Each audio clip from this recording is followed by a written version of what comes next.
Bueno, quiero informarles que el día de hoy vamos a cambiar la dinámica como teníamos programado.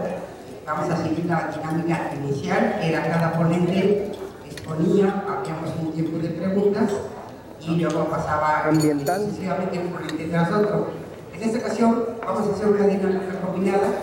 Primero va a exponer el doctor Pedro Salazar, que tengo a mi derecha, a quien le agradezco muchísimo su presencia, y vamos a abrir una ronda de preguntas. Lamentablemente no está en posibilidades de quedarse toda la duración del Congreso por la responsabilidad que tiene dentro de la universidad, tiene que regresar, más bien considero un gusto que haya podido venir.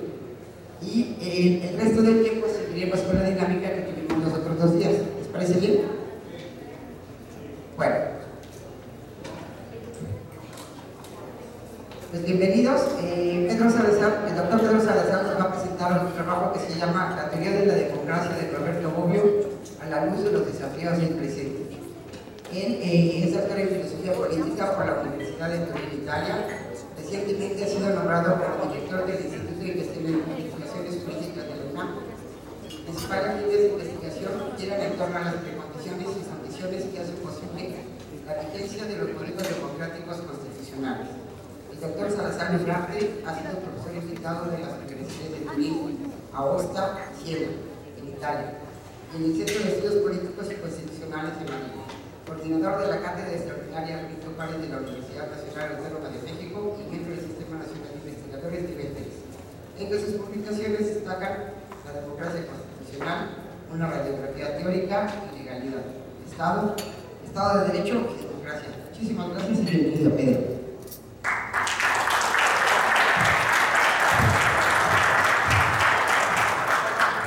No, pues al contrario, muchísimas gracias a María Lourdes Álvarez Casa de la invitación, en verdad, desde que me habló y invitó a este evento, pues por el tema, por el personaje elegido, por los participantes, por los expertos que estarán, ya como ustedes han estado el día de ayer y hoy de nuevo aquí, desde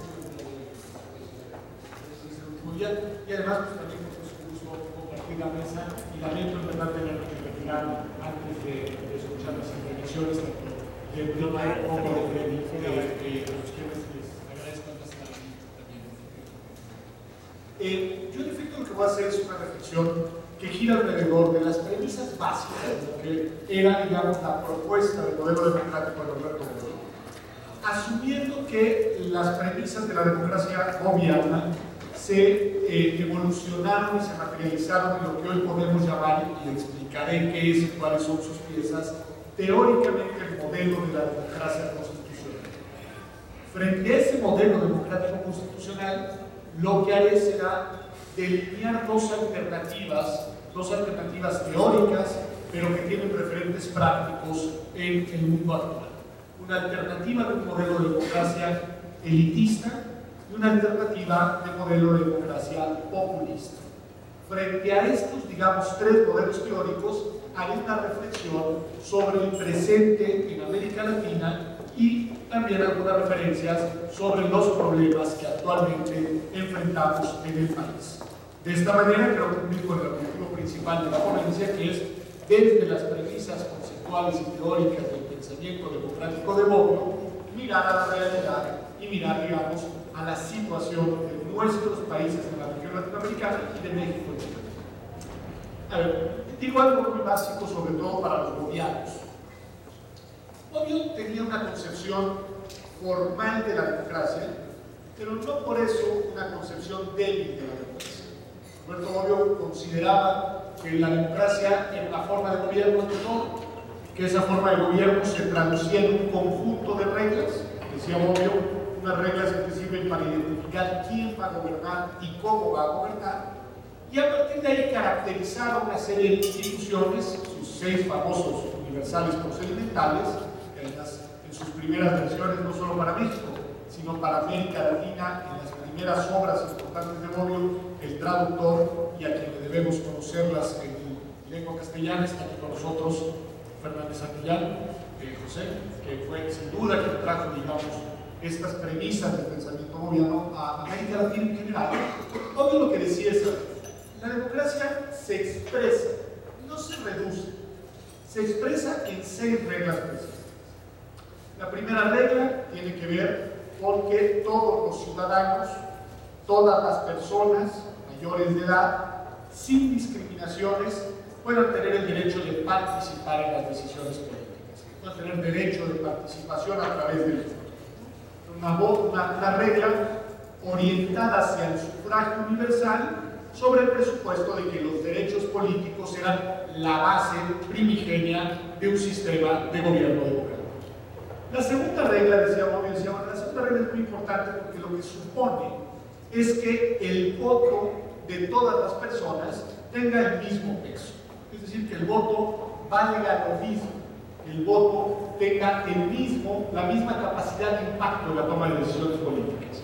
Era una regla obviamente orientada hacia el principio de igualdad política, de igualdad de poder político. La tercera de las reglas ya cambiaba y asumía una visión más orientada hacia la lógica de la libertad. Y decía algo que era muy importante, decía, bueno, las personas deben de ser libres en el sentido de poder configurar de manera autónoma sus preferencias políticas.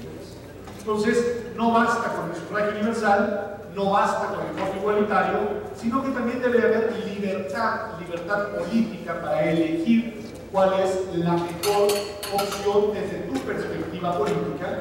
Y esto nos lleva a la siguiente regla, una regla que era muy importante, la cuarta, porque lo que te decía es que esa libertad política solo estaba garantizada si existían opciones alternativas entre las cuales elegir. Es decir, no solo basta con tener libertad para hacerte tú tu propia opinión política, sino que en una democracia es importante que existan opciones alternativas a elegir, alternativas distintas a elegir. La quinta regla era, bueno, ¿cómo elegimos? Yo decía, bueno, pues a través de la regla de mayoría. Esa es la quinta regla, es decir, las decisiones políticas en una comunidad democrática se adoptan utilizando el principio mayoritario. El principio mayoritario, que para Bobbio no era un principio con un valor moral, era simplemente un instrumento técnico para adoptar decisiones colectivas. La sexta y última regla de esta formulación bobbiana de la democracia era la regla que sí incorpora un elemento sustantivo. Porque lo que decía esta regla es que las minorías políticas debían de tener la posibilidad de convertirse en mayoría en otra ronda electoral en igualdad de posibilidades. Es decir, la sexta regla lo que establecía eran los derechos de la minoría. Decía, bueno, está muy bien que funcione el sistema con las 5 reglas primeras, pero es básico, fundamental, incluso yo diría estratégico, que quien perdió en una ronda electoral sepa que puede convertirse en ganador en otra ronda electoral en igualdad de condiciones. Estas eran las 6 reglas básicas muy discutidas de la democracia bobbiana, que en realidad lo que pretendían era hacer una caracterización muy esquemática del modelo democrático, pero que creo que solo la podemos entender si la engarzamos con otra pieza clave de la teoría política y jurídica de Roberto Bobbio, que era su compromiso con la agenda de los derechos humanos o derechos fundamentales. Es decir, para Bobbio la democracia era una estructura que ayudaba, digámoslo con Popper, a que la sustitución de las personas en las posiciones de mando político pudiera darse de manera pacífica. Diría Popper, la democracia es la única forma de gobierno que nos permite deshacernos de nuestros gobernantes sin derramar sangre. Es decir, esta lógica de que son reglas que lo que te permiten es pacificar la lucha por el poder. Pero para Bobbio la democracia tenía que estar complementada por la plena y verdadera garantía de un catálogo de derechos humanos. De derechos humanos que no solo eran libertades fundamentales, que no solo eran los derechos políticos, sino que también cubrían un espectro amplio de derechos sociales, típicamente el trabajo, la vivienda, la salud y así sucesivamente. Es decir, en realidad lo que Bobbio ofrece son las premisas de lo que en la posguerra europea se va a llamar el modelo democrático constitucional.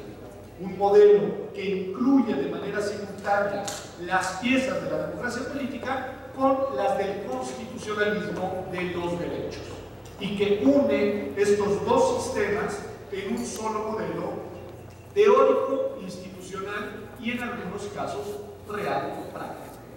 Este modelo democrático constitucional, lo digo de manera muy esquemática, a las reglas que ya describí, a las 6 reglas de Bobbio, para garantizarles los derechos, le incorpora algunos elementos adicionales. Por ejemplo, típicamente, en la mayoría de los casos, este modelo viene acompañado por constituciones escritas.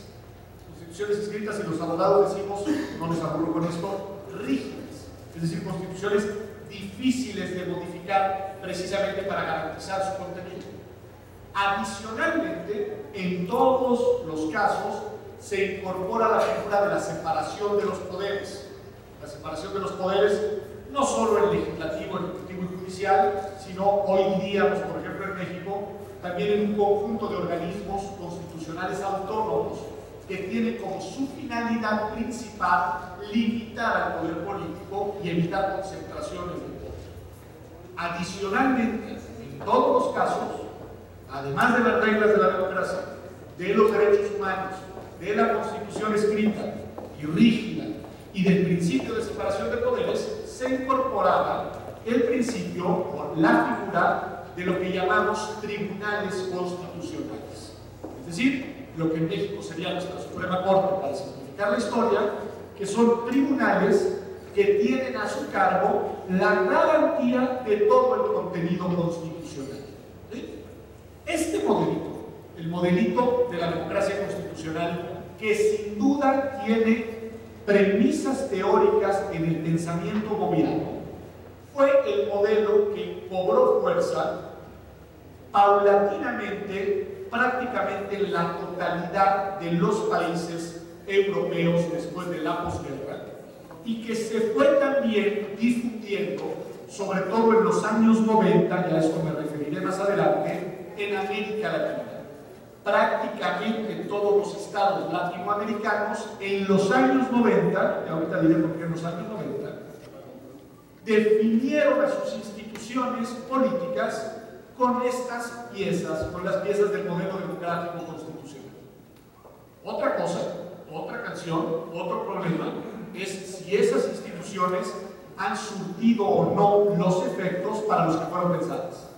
Lo que sí es que si uno va y verifica cuál era el contenido de las constituciones europeas y latinoamericanas de la última década del siglo XX, uno encontrará que en la mayoría de los casos se incorporaron todas las piezas de este modelo que seguramente a Norberto Bobbio, desde el punto de vista teórico, le daba, porque vivía en centros todavía, satisfacción en principio. ¿Sí? En principio. Es decir, es una buena manera de organización política. El problema es que, por muchas y muy distintas razones, este modelo democrático constitucional no ha dado, al menos no en todos lados, los resultados que se esperaba que diera.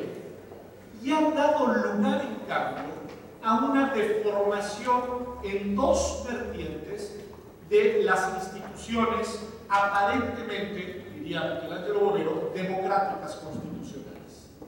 Por un lado, y esta es la primera vertiente que voy a describir, algunos países de la región latinoamericana, sobre todo en la última parte del siglo XX y en los primeros años del siglo XXI, fueron abandonando el modelo democrático constitucional y caminando hacia un modelo más populista, ¿no? Demopopulista, dicen algunos, progrepopulista, dicen otros, que ahora voy a describir. Y otros de los países que habían adoptado el modelo democrático constitucional en teoría, en realidad fueron neutralizando algunas de las piezas de este modelo y fueron deformando al modelo democrático constitucional en una ruta distinta a la del populismo, que es la del elitismo democrático. Democracias muy elitistas, democracias muy excluyentes, democracias muy mínimas. Esa será una de mis premisas, de las premisas que voy a sostener. Les pido por favor entonces que me ayuden a organizar de la siguiente manera el asunto. Dejemos el modelo democrático constitucional que acabo de describir como un punto de referencia ideal. Un modelo en el que se combinaba la democracia con el constitucionalismo de los derechos y mecanismos de protección de los derechos y de la democracia. El modelo gobiano, digamos, gobierno ferroviario. Ahora vamos a detenernos un poco en la vertiente populista. ¿Qué pasó con el populismo y hacia dónde va? Primer dato, es muy difícil caracterizar al populismo y no soy experto en ello. El populismo es muy complejo. Yo creo que los mejores intentos, no es casual que hayan sido latinoamericanos, son muy interesantes. A mí la López sigue pareciendo una referencia a la que hay que recurrir. Si no me equivoco, lo dejo un pensamiento muy denso sobre el populismo. Y lo que sostienen los teóricos del populismo es que el populismo, para empezar, no tiene un contenido ideológico concreto. Hay populismos de izquierda y hay populismos de derecha. En todo caso, decía Laclau, el populismo en sí mismo es una ideología.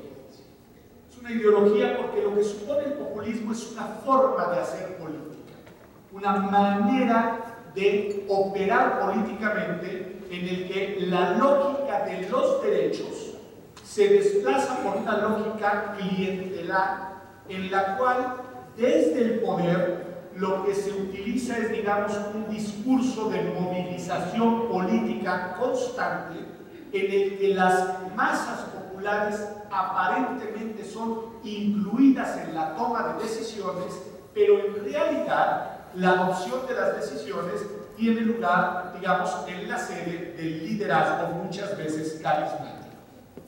El modelo, el ejemplo de inmediato, ¿de qué está hablando este señor? Es un típico modelo en la clave que a mí me interesa, que es la caracterización contemporánea en América Latina, se fue materializando típicamente en el caso de Venezuela, ¿no?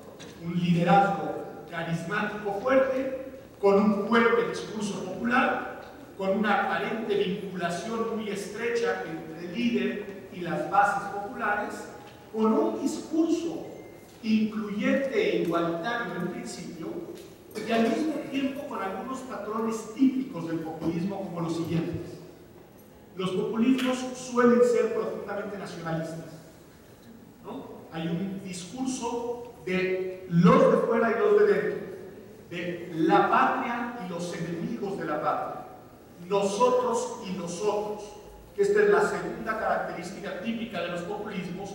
Utilizan una retórica que Schmitt diría amigo-enemigo, es decir, unos que formamos parte del grupo de incluidos, del pueblo genuino, de los que queremos autogobernarnos, y otros que son los enemigos del pueblo. Ese discurso es típico en el discurso populista, es un discurso de mucha polarización política. Y la otra característica de los populismos, sobre todo de los que a mí me interesan, es que utilizan a las reglas de la democracia, a estas reglas que caractericé con Bobbio, como instrumentos de legitimación del mando, pero al mismo tiempo van fortaleciendo liderazgos personalistas muy consolidados, ¿no? Piensen por favor en los siguientes ejemplos: Venezuela, Ecuador, Bolivia, son los tres típicos que se utilizan, digamos, para ver esa curva en estos países. Sé que estoy haciendo una caricaturización y me disculpo por ello, pero cada tiempo no puedo. Dejo entonces esta caracterización teórica y luego voy a usar el mapa que les acabo de plantear para mirar a América Latina. En contrapartida del populismo, la otra beta de distorsión de las democracias constitucionales fue un modelo elitista, que si yo diría que es el que tenemos en México, que es el que hay en Colombia, en fin, ahorita regresar a eso. En el cual, en efecto, este modelo no es Bobbio, no es lo que Bobbio pretendía, ahorita voy a explicar por qué. Es lo que en todo caso pretendía un autor como Joseph Schumpeter. Es decir, una idea en la cual sí hay elecciones, sí funcionan las 6 reglas que ya dije: sufragio universal, peso igualitario, voto libre, partidos políticos, regla de mayoría e incluso derecho de la minoría a convertirse en mayoría, incluso. pero que en realidad lo que hay es algunos autores dicen una especie de oligarquía electiva. Es decir, de ahí por ejemplo esto que también tiene su origen en Italia y que ahora utilizamos mucho, una partidocracia, una élite política que se va reproduciendo a sí misma, que se va consolidando en el poder, que utiliza las elecciones para legitimar su situación de poder, pero que al mismo tiempo es impermeable tanto a las demandas ciudadanas como a la verdadera inclusión social, y también es impermeable cada vez más políticamente. Cada vez se vuelve más una élite autorreferente y una élite excluyente y una élite que se va cerrando, que se va blindando. Este modelo de democracia elitista, algunos autores, ya lo decía yo, lo han llamado oligarquía electiva, y a diferencia del populismo que busca mucha movilización social, lo que quiere es mucha apatía ciudadana. El modelo elitista es un modelo que espera, desde sus premisas teóricas hasta su modelo práctico, que los ciudadanos se limiten a participar en política únicamente a través del voto en las elecciones, pero que no se hagan cargo de la participación política constante. La apatía ciudadana es uno de los elementos que permite al elitismo consolidarse y funcionar. Podríamos decir que es en apariencia la democracia gobierna, en apariencia, porque formalmente lo es, pero en la sustancia es una democracia despotada, vacía de poder. Y voy a decir sobre todo por qué. Porque este modelo de democracia elitista, así como se ha configurado en nuestros países y en otros del mundo, estoy mirando a América Latina, está fuertemente casado con un modelo económico que llamamos neoliberal, que llamamos el liberalismo extremo. Es decir, es un modelo político que es muy funcional a un modelo económico, que es un modelo económico que cuando genera riqueza, porque no siempre la genera, la concentra. Y entonces viene a confirmar la lógica de la concentración de poder político, poder económico y hoy diríamos poder mediático en manos de unos pocos.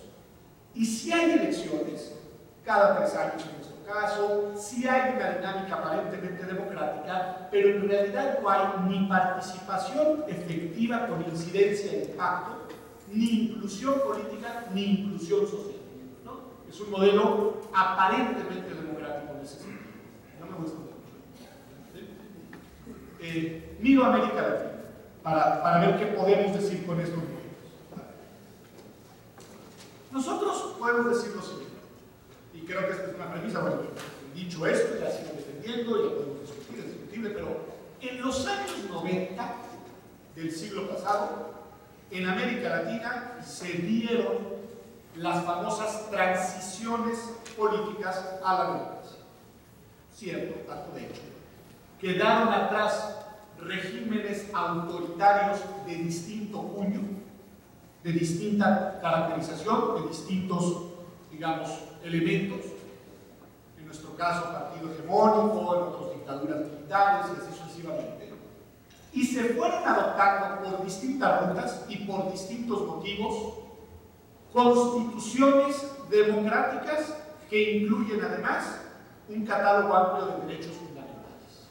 No solo, en prácticamente todas las constituciones que se adoptaron en los años 90 en América Latina, se incluyeron obviamente la separación de los poderes y se crearon también tribunales constitucionales.